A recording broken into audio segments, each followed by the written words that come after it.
presidencialismo quando a pessoa do chefe de Estado e a pessoa do chefe de governo são uma só. Não tem primeiro-ministro. Ocorre o seguinte, pode ter impeachment, o presidente pode ter afastado, mas não em quaisquer circunstância, não por razões políticas, não pode. Isto é eu te diria, é um petardo contra a Constituição, é um crime contra a Constituição. Por quê? Se você não parou de usar a palavra golpe? Não, é um golpe, porque eu vou concluir no golpe, vou concluir. Aí o que falam? Ah, não é golpe. Não é golpe porque está na Constituição. Só que falar que não é golpe porque está na Constituição é a meia-verdade. Sabe qual é a meia-verdade? Esqueceram de dizer o resto, que é o artigo 85. Para ter impeachment tem de ter crime de responsabilidade. É golpe porque rasgaram a Constituição. Aí dizem... Mas tá é bom, um golpe, não é igual... supervisão do STF com todas as instituições funcionando. A senhora está no Palácio da Alvorada, cumprindo o período de afastamento, o vice assumiu. Sim, com algumas restrições estranhas, tais como eu não posso viajar, né? Tem uma barreira ali, não sei se vocês passaram por ela, que identifica todo mundo, muito estranha. Mas o que eu quero dizer é o seguinte, dizem que não é golpe porque as instituições estão funcionando. Há hoje, no mundo, toda uma outra compreensão a respeito dos tipos de golpe existentes. O golpe militar afastava o presidente, mas ao mesmo tempo destruía o regime democrático, não é isso? Acabava com o direito de imprensa, né, a liberdade de imprensa, acabava com a liberdade de opinião, você ia protestar, você ia para a cadeia, etc. O golpe, no momento atual, quando mudou, muita gente diz porque mudou a conjuntura internacional, acabou a Guerra Fria, não se admite mais certas coisas. Ele é um golpe que usa de outro método. Ele quebra a legalidade, quebra a Constituição e tenta manter o regime democrático. Se você quiser uma imagem, é a seguinte: se você imaginar que a democracia é uma árvore, o golpe militar utiliza o machado e arrebenta a árvore. Não tem discussão. O golpe, que é esse que nós estamos falando, esse do impeachment fraudulento, ele faz o quê? É como se ele infestasse a árvore de parasitas. As estruturas da árvore continuam funcionando, mas qual é as consequências nefastas de fazer uma coisa dessas? É que você corrói as instituições, que você, de uma certa forma, passa a comprometer todas as instituições. Você não vai me dizer que aquela noite do dia 17 de abril não foi algo dantesco do ponto de vista da forma como o mundo nos olha? Foi porque... Como o mundo nos olha e como até os brasileiros passaram a enxergar o Congresso. E, de repente, os brasileiros que achavam que tinham coisas erradas, quando se dá aquela noite, eles percebem que era muito mais errado do que eles imaginavam.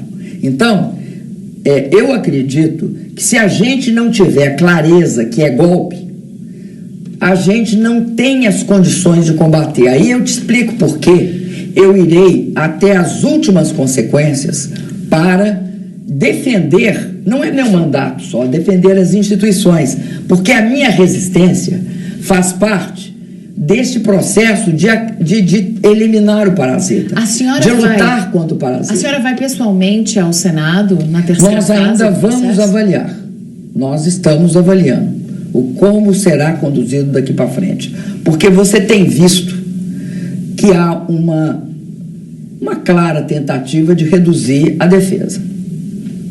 Nós vamos usar de todos os métodos, porque o direito de defesa é como nós vamos mostrar que o que está em curso não é só o julgamento do impeachment, o que está em curso é democracia no nosso país. É uma democracia jovem que não pode se dar o luxo de ser infestada por uma doença que pode corroê-la. Porque daqui para frente o que vai pensar um presidente? O que pode ocorrer com qualquer presidente? Isso cria um nível de instabilidade. O presidente vai ficar refém do Congresso como sempre foi.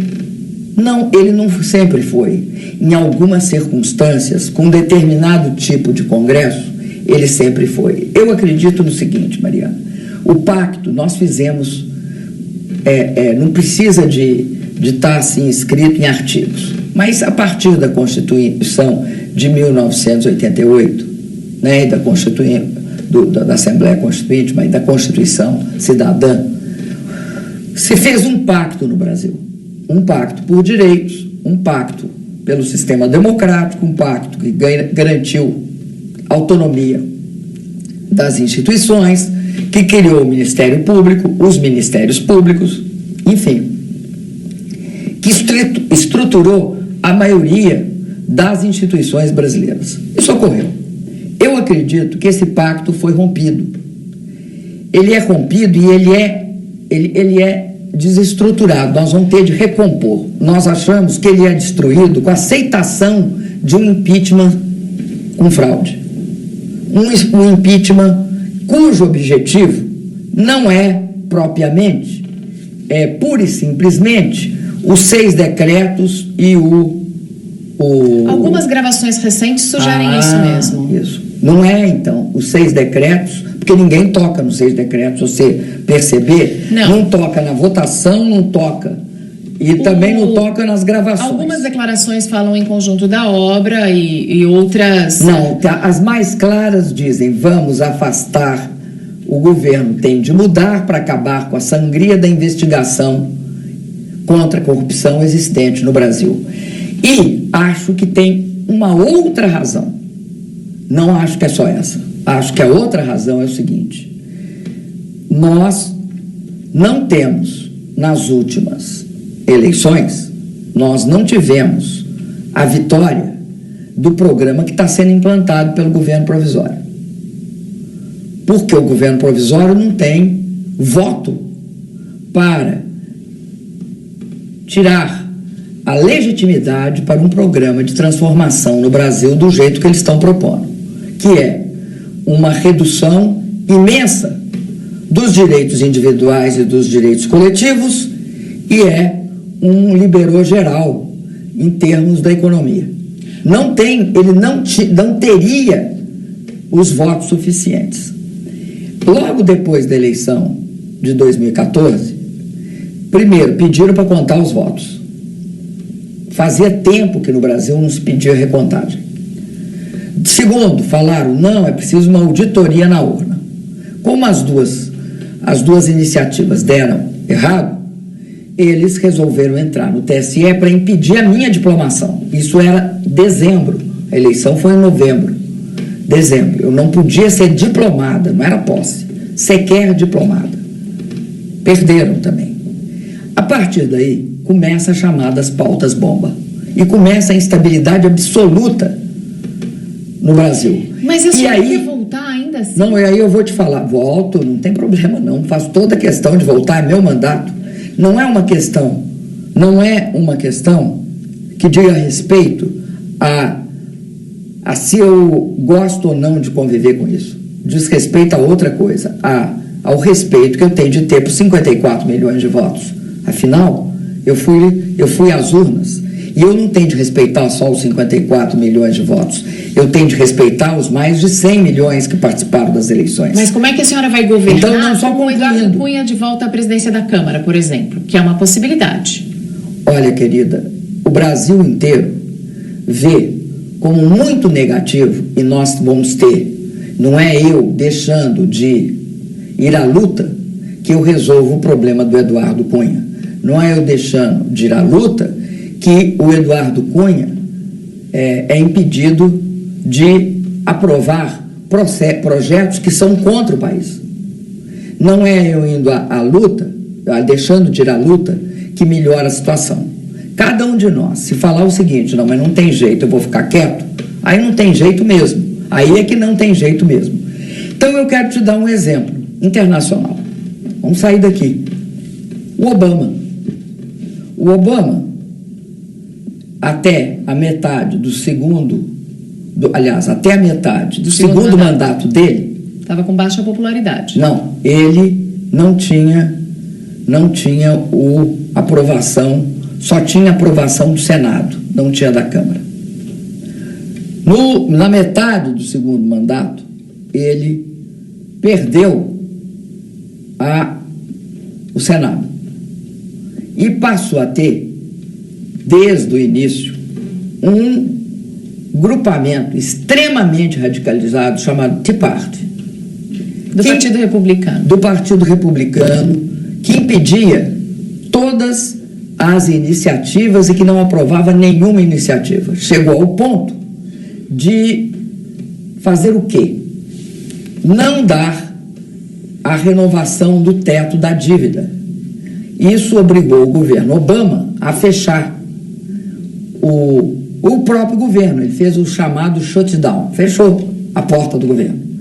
E, inclusive, as agências de risco rebaixaram pela primeira vez na história recente a pontuação dos Estados Unidos. No entanto, o Obama continuou governando sem aprovação na Câmara e no Senado, porque até hoje não aprovaram o acordo que ele fez com o Irã, não aprovaram nenhum dos acordos.